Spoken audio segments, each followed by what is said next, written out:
Hi, welcome to the Tom Batelson Show. You saw the link. I saw Avatar 2, The Way of Water, and I want to know what you think. Chime in on the comments and let me know what you thought about that. I'll give you my review. I'll try and keep this as spoiler-free as possible, so if you want to go see it if you haven't seen it yet. Number one, the plot. There's a book called The 7 Basic Plots by Christopher Booker. There's another book called Story by Robert McGee talking about how there are just basic plots that we use over and over again and kind of warp and change and add our own originality to it. You can complain that Avatar is just the retelling of Dances with Wolves. You can complain that it's like something else or it's just the same story over and over again. Most stories are. That's not an issue with me. I'm fine with the same story being told over and over again. It's kind of who we are as people.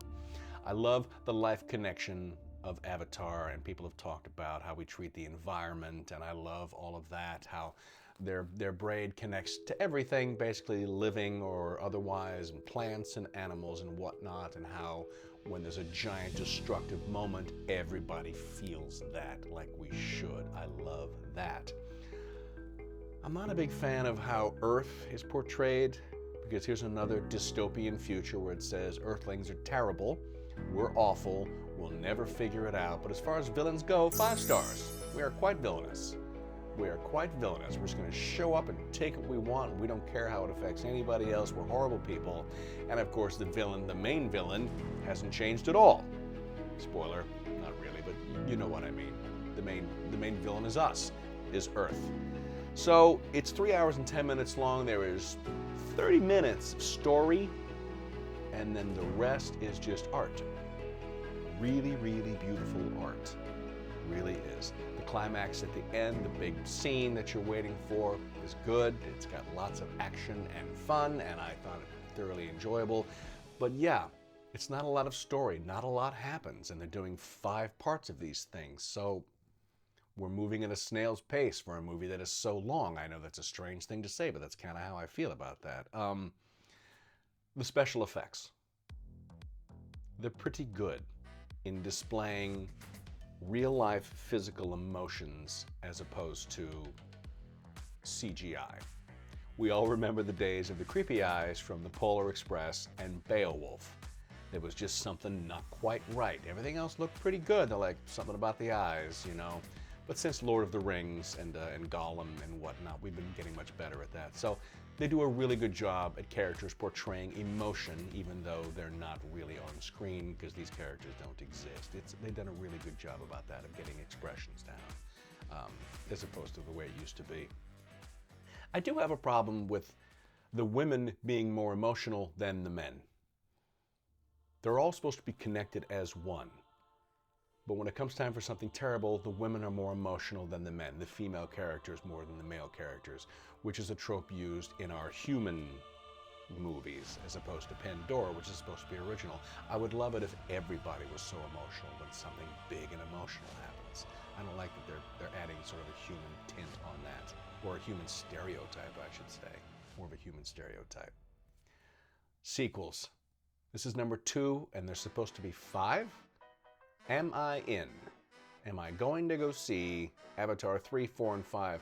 Yeah. Yes, I am. This is still in my wheelhouse. It's not Trek or Star Wars or any of the other tropes that I enjoy so much, but I'm going to see them. I'm going to be in. In for a penny, in for a pound. I want to see your entire story and what you've got to say. I will see the whole thing.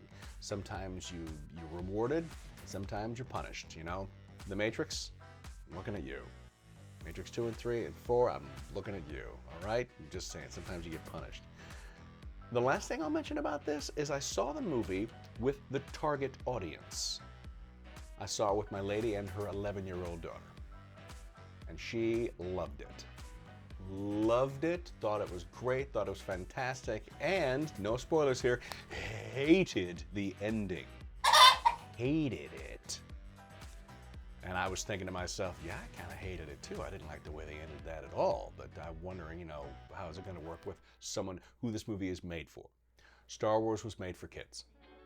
I was 8 years old when I saw the first one. It's made for kids. I don't like old people complaining about Star Wars now. It is still for kids. Jar Jar Binks was for kids, okay? It is made for the younger generation to wow their eyes and ears, and it does in Avatar 2, Way of Water Really, really does. Really, really does. It is for the target audience. It's great. It's beautiful. It's pretty. It's heroic. It's epic. It's everything you want to delight your imagination. For old folks, you know, maybe not. Maybe it's not for us. But then again, I don't think it was for us. It's never been for us. But on the whole, yeah, I'm still thinking about it. When I usually give a movie review or I'm thinking about a movie, I give it 3 days, and it's been about 3 days since I've seen it. You have to allow yourself to ask yourself, am I still thinking about this movie? Am I still pondering about it? I thought about it this morning when I was making my notes and thinking about, what do I like about this movie? What don't I like about this movie? How is it affecting me? Is it still affecting me? And I think it is.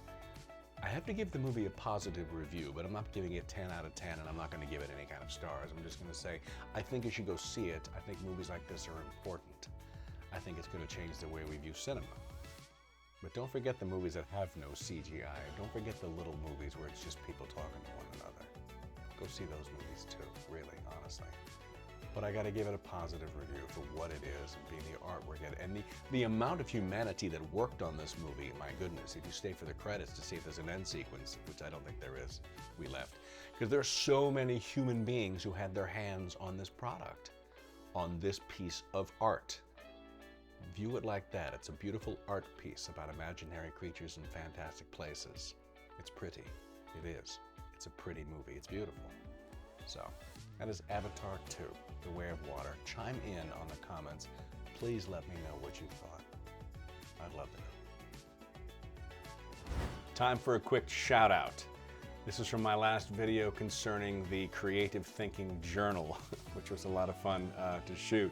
Lucky 13 Driver says, Tom, much gratitude for your review of the journal. I haven't laughed so hard in years. Blue background moment here. Love that. I really appreciate how you mentioned the schematics of the journal, the pen holder hack, and the quotes of the day. Green background, dude. Love the journal, totally hilarious. Now I want to color or maybe journal. You should do both. Take some time to do those. Go out and buy that. Thanks, Lucky 13. Much appreciate you. That'll do it for today. Thanks for watching. Appreciate you. And chime in on the comments what you think about Avatar. Let me know, are you going to go see the next one and the next one and the next one? By all means, recommend me some movies I should be watching or something that you love, and I'd love to comment on, because that's why we're here, just to comment on stuff that we love and geek out on the nerdiest parts of our existence.